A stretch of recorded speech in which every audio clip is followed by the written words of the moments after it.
Hey guys, this is Team427 here with a battle replay of Napoleon Total War. Here with two friends of mine, not actually here. This is an after commentary, so they're not actually here. But here with Thornton again, and another guy, Napoleon, which is an online name. It was 4911 or something. But anyway, here we have a 3-3 battle with them on my team, of course, and well, here we go.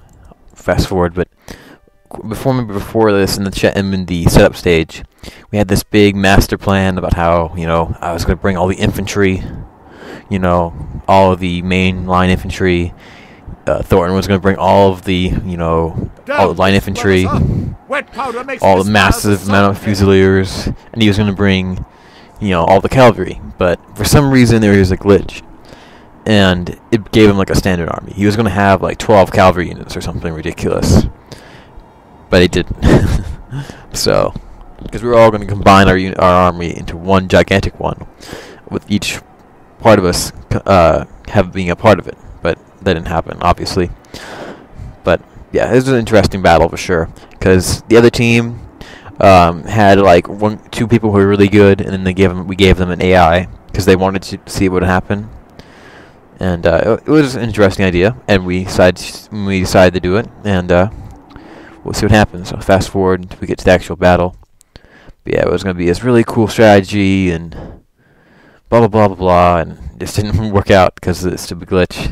Because I brought 0 cavalry, so he was basically going to be my cavalry.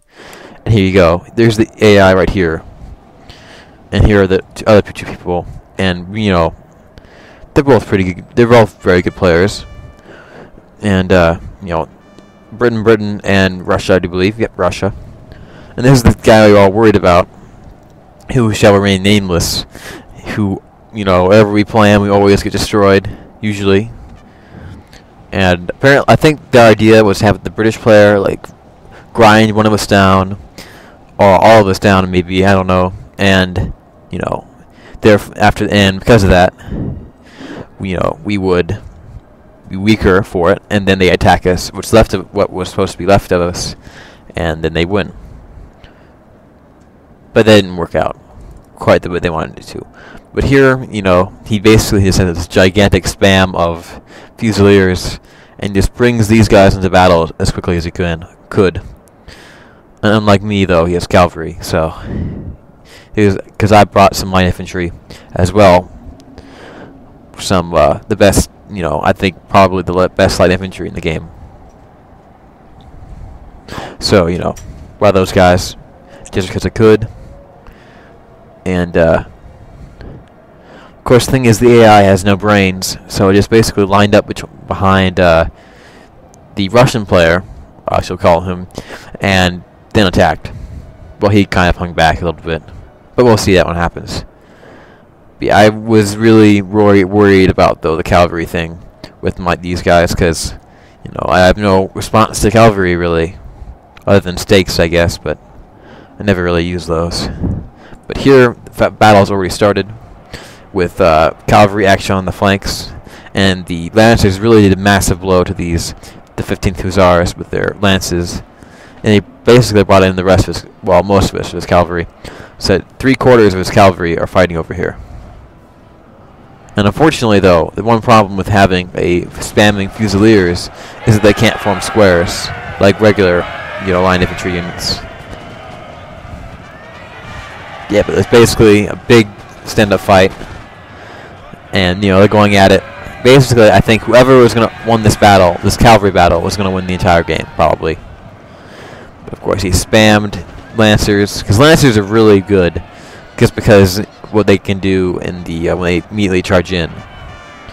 And he's got like 4 of them, so now he has the cavalry advantage. Really, those guys will rout any second probably,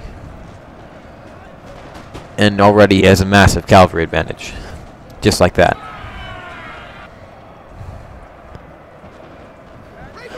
And over here, the battle is not yet started. At this point, he is his army already, and we thought there was going to be a big battle right here. And the AI is forming currently behind him. so I was moving in to try to flank the Russian player, since it seemed at the time that he was going to be attacking. Spoiler alert, obviously he does not attack us yet. But over here, it's going very badly for the British player. And we kind of get this flanking action here, where this part of the army pulls back, and a lot of it stays behind.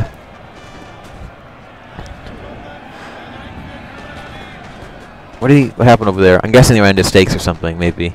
I don't know. But anyway, this part of the army just stays behind over there.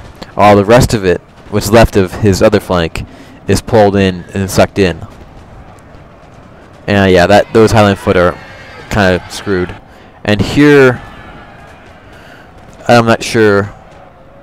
I don't know why he didn't go for. Oh, this is the AI, isn't it? Yeah, that's probably the AI. Who, the AI refuses. Will always attack you in square, even if you form a square in time. They just continue to attack and carry right on through to the square, and then get destroyed. So yeah, the AI is not particularly good with the cavalry. Usually is wasted, and is usually never a factor. For least with the AI, that is. But here we go. The AI is commencing their attack here, and the Russian player is wisely pulling back to let the AI, I don't think he expected the AI to win at all. He was probably just expecting it to, hurt us, do some damage, and then he can do his part. By this point, though, he was probably counting on the British player, almost his name, to win this battle here, because that was really what they hinged on. Because obviously his army is in very bad shape from all of the spamming of the Fusiliers. Because the Fusiliers is a very good unit to spam. Very good accuracy, good morale, and they're light infantry unit, so they're very accurate. So so that's a very good unit to spam. But here we go. They've commenced the attack. I have troops here to flank. Because really, I actually kind of had a triple line action going on. These guys, not here, but earlier I did, between the Silesians, my regular musketeers, and then my foot guards. But yeah, he's in trouble here. The AI is here because he has militia. This is basically all militia, except for these guys, as light foot. And really, they're already in trouble here. And obviously, I have the advantage here, because this is the nice thing is since he's fighting two armies, so I have the massive advantage here of being able to outflank him. And here is exactly what I feared. You see a cavalry attack by the Russian player here, and this is exactly what I was desperately afraid would happen. I see it here. I do believe. I'm like, oh no, no, no, no. I'm trying to form stakes. You see them going to form it, but it's obviously too late, and my light infantry is in big trouble here.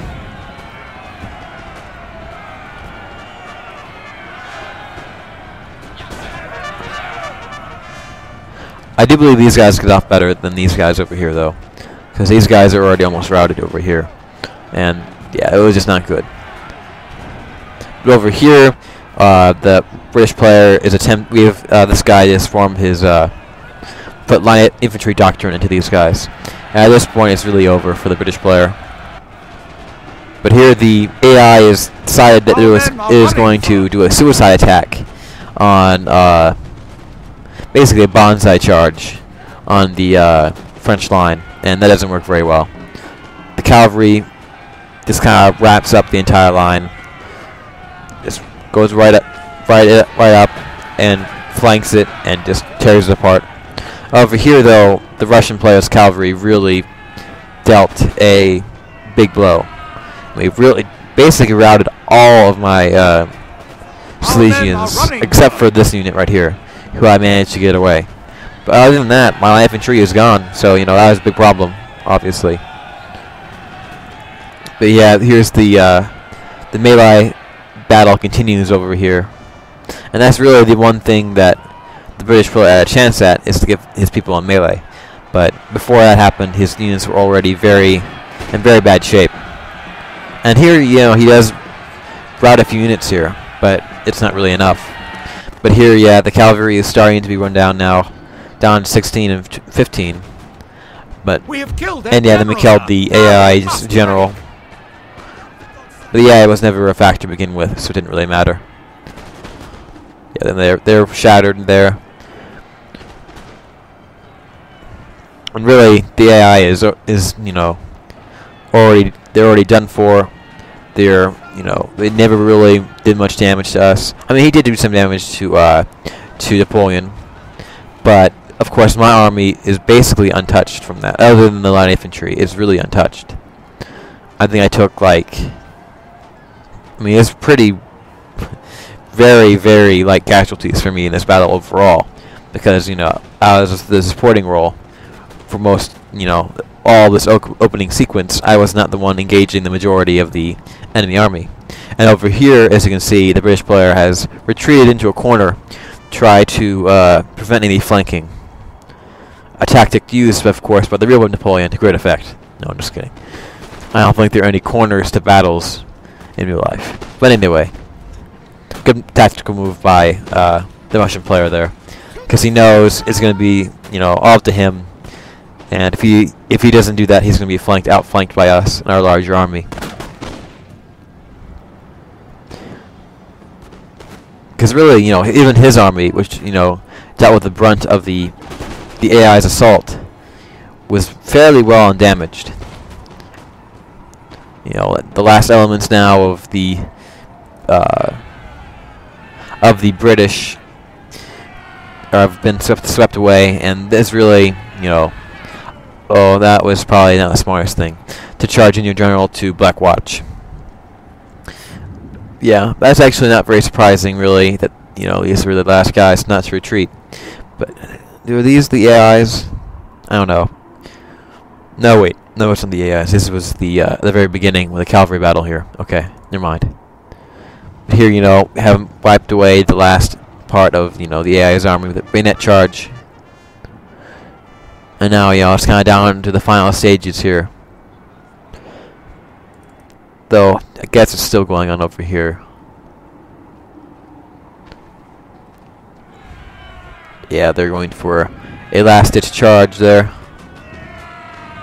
I don't know if they make it, though. I'm pretty sure they do, actually. Never mind, they didn't. And that ends the British army there. Except for that one cavalry unit there. But then he kind of, you know, he was kind of in column, and obviously that would not work very well for returning fire. So he starts to put his guys back in. And here we were very deliberate with getting our armies set to attack, because we figured we'd send in all of Thornton's Thornton's men in first, soften them up. Not really expect him to win it, but to really damage them, because obviously we now have a massive advantage in light infantry, considering his army is completely made up of light infantry. And plus we have better range with my one regiment of Silesians that survived. But yeah, here are all my, you know, foot guards. Well, two of my foot guards at least that were, you know, not even engaged. These guys were not engaged because I had them deployed over here at first to help out with the British army if it was needed. Obviously, it was not.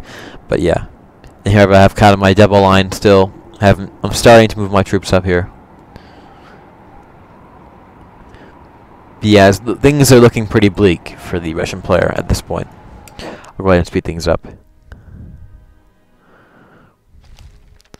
I mean, he's got good units. I mean, he's got, you know, the elite 17th Jaegers, which is an elite unit you get if you get the, I think it's the units of the coalition, I do believe.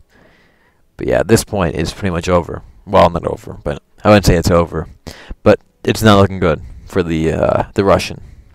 And here we were getting somewhat concerned because of the Dragoon Guards, and at one point my general... No, wait, that's... Okay, that's Thornton's general. I'm getting it mixed up because they're both Prussian.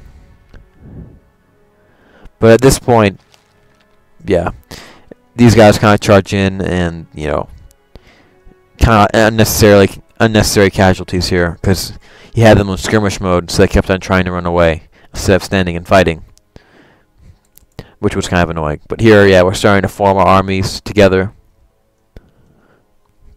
They were very deliberate because we were very afraid of getting chewed up piecemeal by his army. So we really, took our time about it, and that was probably a good move by us. I mean, we probably would have won anyway, but you never know.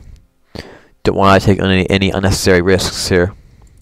But eventually, though, these cavalrymen are eliminated when they're down at 7 men right now, and they rout right there. Yep, there they go. And all the British are now dead or running, or on the ground, wounded, I guess. But either way, the British are out of the game, and he's officially all that's left of the army. But he reforms his men. He's trying to get them as good a position as he can get. Get all the advantages he can, because he needs all the advantages he can get. And really, it's actually not a bad position to be in terms of, like actual position. You're in the corner. That might be considered cheap, but, he's outnumbered 3-1 basically. So I wouldn't consider that cheap. And, you can't be flanked here. You have to go right at him. So it's, a pretty good idea. It's a good idea. But yeah, the idea was because now he has no cavalry other than his general, and you don't want to charge on your general, because after your general is killed, then your morale, your units gets cut in half, and they're much more liable to run. Yeah, move these guys in because they have much longer range than Jaegers. So that was the idea, bringing them up.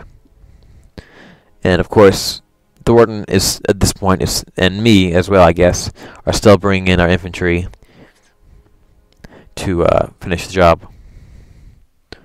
But we and Thomas, I guess you can call him also, are at this point are moving up our light infantry to prepare for the skirmishing with his army.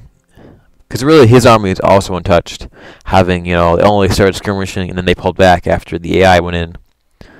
Really, I guess the smartest thing probably would have to support the AI attack, because really, you can have the AI serve as a distraction, and then go for the flanks or something, I guess, and try to go through there. Maybe outflank my line, because it was kind of like a right angle right here. So I guess he could have gone around and tried to flank it, and that would have, at the very least, helped the AI do more damage. But it was a good idea either way.